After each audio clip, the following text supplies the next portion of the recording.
Each week throughout the NFL season, Mike Pereira, the league's former vice president of officiating, will answer readers' questions about officiating and league rules. To put your questions up for Pereira's review, email them to askmike@sacb.com and include your name and location in the submission.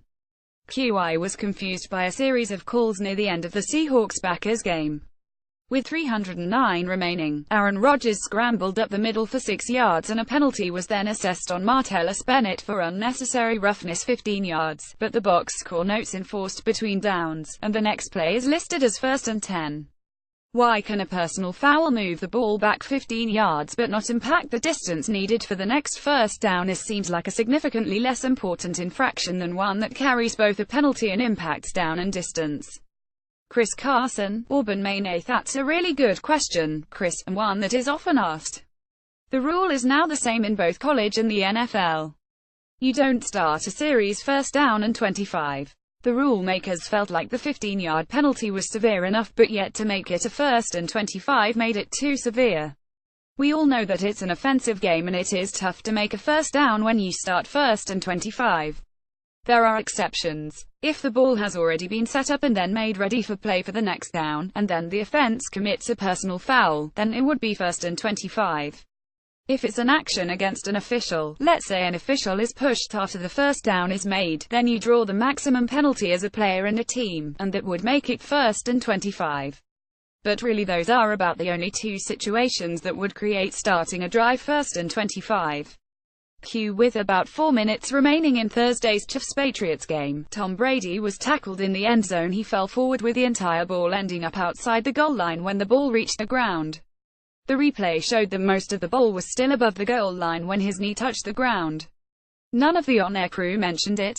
Aren't all potential scoring plays, including this possible safety, supposed to be reviewed? Hey, Jim. That's a good question. A lot of people get confused by this. I saw the play and it looked to me like it was a safety. But it's not all potential scores that get reviewed, it's only scoring plays. So it has to be ruled either a touchdown, or a good extra point, or, in this case, a safety. At that point, replay official jumps in and takes a look to confirm that it's actually a score. As you know, since it was outside of 2 minutes, it would have had to be a Kansas City challenge for that play to be looked at.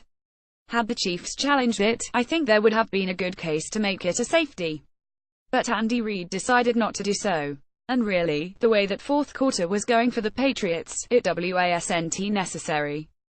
As a longtime NFL fan, I remember the days when the NFL had the 2 white stripes on their footballs, similar to college ball.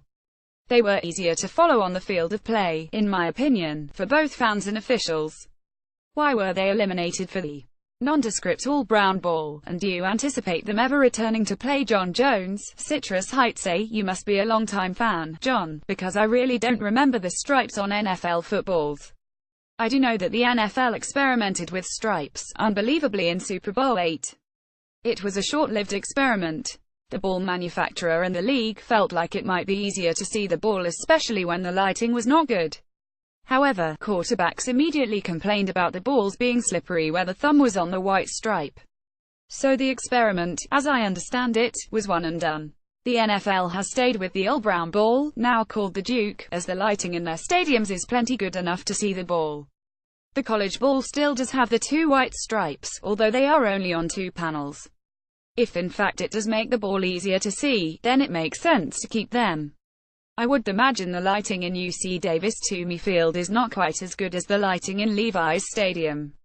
Besides that, the NCAA doesn't want to use a ball that resembles the NFL ball.